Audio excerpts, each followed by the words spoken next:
the party in British politics today that thinks we've got too much government, that government controls far too much of our lives, it takes far too much of our money in taxes, and it wastes most of it on a public sector that is bloated and increasingly is acting like a secret police. You know, whether we're running a business, whether we're going about living our ordinary lives, there is someone there. It used to be called the man from the ministry in World War II, but it's all too prevalent. So we as a party have a central belief that Britain should be a self-governing, independent nation.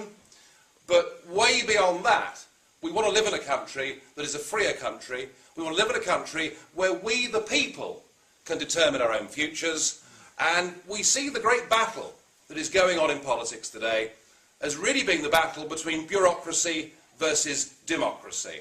And right at the moment, supranational government and the bureaucrats have got the upper hand. But it hasn't got to be like this. Now, whatever we've had in terms of too much government control of our lives, we've got to say that under New Labour, the whole thing has gone completely mad. The first thing I thought to myself in '97 when New Labour came to power, and because some of you here aren't really old enough to remember it, I know, but there was the music. Things could only get better, and we had, you know, the sight of John Prescott doing a jig to that, and Neil Kinnock, and all the rest of it. Ghastly it was. But you know, Blair had come to power, and this old Labour Party that I remembered, and the last time it had been in, we had income tax rates of 83%. We had an absolutely chaotic situation with our public services and with our unions. But suddenly, under Blair, it was New Labour. It was all going to be different. There was a new brand of social democracy.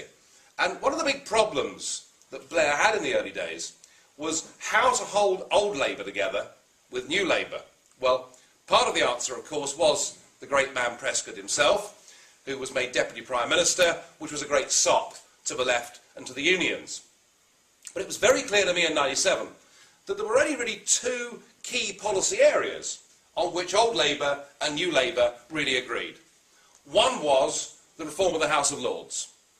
That the House of Lords, it was seen to be wrong that we had descendants of the drinking mates of George IV sitting in the House of Lords, sitting in that revising chamber, and Blair thought it much better to get rid of all of those people and to replace it with a list of Labour Party donors. So that was one thing that they all agreed on, and that they did.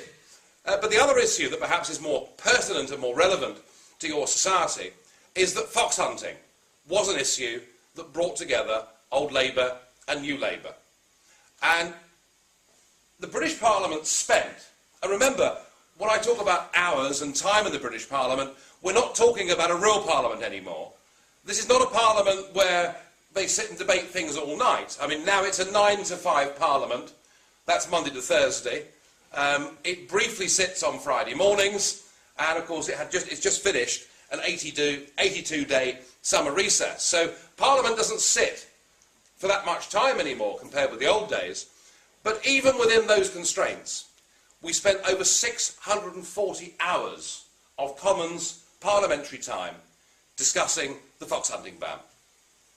And when you think that we only spent 18 hours discussing whether it was right or wrong to go to war in Iraq, it does say quite a lot, doesn't it, about the priorities of Blair's government. Well, sure enough, we finished up with a ban on fox hunting, and you might argue, well, it's not really been workable, and there are more teenage girls now riding to hounds than there have ever been, and it's become quite fashionable to join the local hunt. But ultimately, the ban is still there.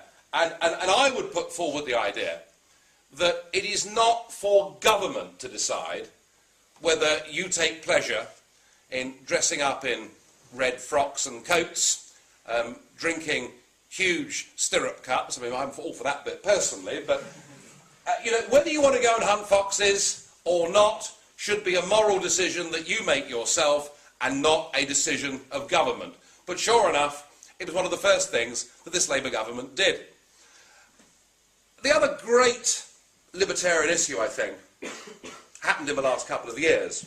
And again, it sums up the attitude of Blair, but it also sums up the lack of any real opposition on these issues that exists in Britain today. And I'm talking, of course, about the smoking ban. Now, I have to declare a personal interest in this subject. You know, I was a 50-a-day smoker for 27 years, so I like smoking. I've packed it all up, left it all behind me, and since February I've been smoking a pipe.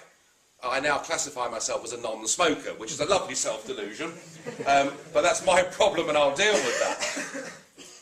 But in the 2005 manifesto, Labour said that they would introduce a ban on smoking in public places, but that private members' clubs and fee-paying organisations would be exempted.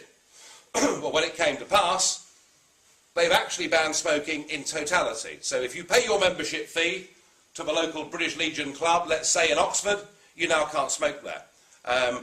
We can set up a club in London and have group sex, and that's fine. That's quite within the law to do that, but we can't set up a club in London and sit and smoke cigars.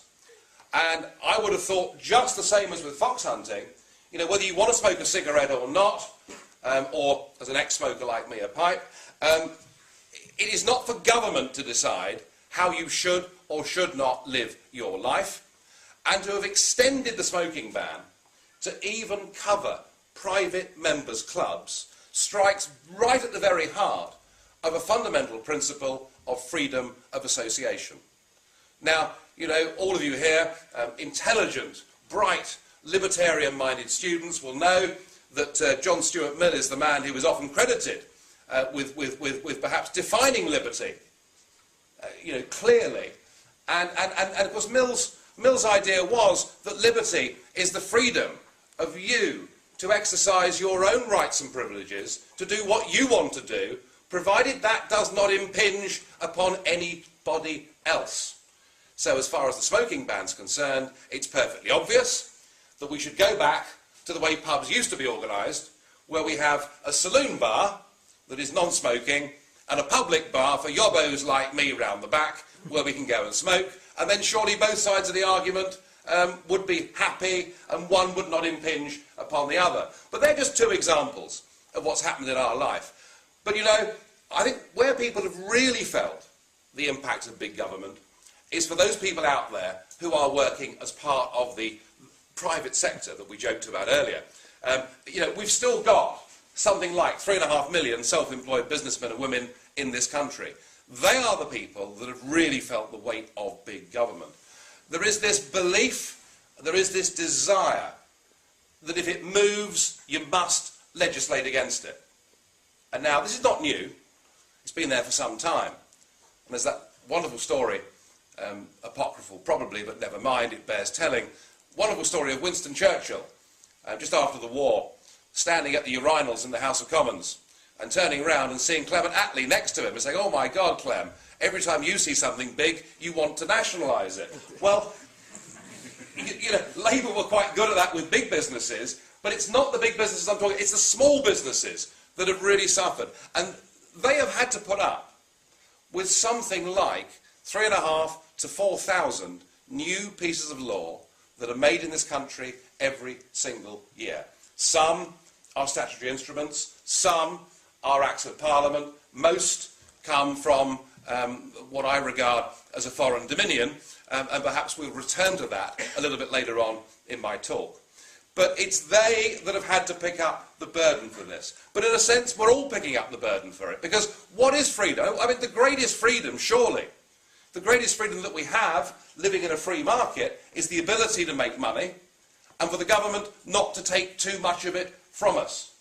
We are now, not through income tax, that's now down to, what is it, 50%? Or will it be 55%? I don't know. Whatever it is, you can be certain of one thing: whatever Labour do, Cameron and his dimwit colleague Osborne won't oppose any of it. But we're living in a society where through indirect taxation, those of us that are working and those that are in the productive sector, which I can no longer, of course, claim to be, are paying over vast sums of money to a government machine that decides how it spends our money. And what UKIP wants is, yes, we want to live in a civilised society. We believe there should be a safety net for those that cannot provide for themselves. But we do believe that the welfare state, that the dreams of of Beveridge and all these people going back 65 years have actually gone wrong, because we finished up living in a society where living off the state has actually become an option that millions of people have chosen. And you can apply the same principle, if you like, to, common agricultural policy subsidies to farmers. Very nice to get a cheque on year one, and you feel very good about it. By year 3, you become wholly dependent upon it. To find out more about who we are and what we stand for, go to the UK Independence Party website at www.ukip.org.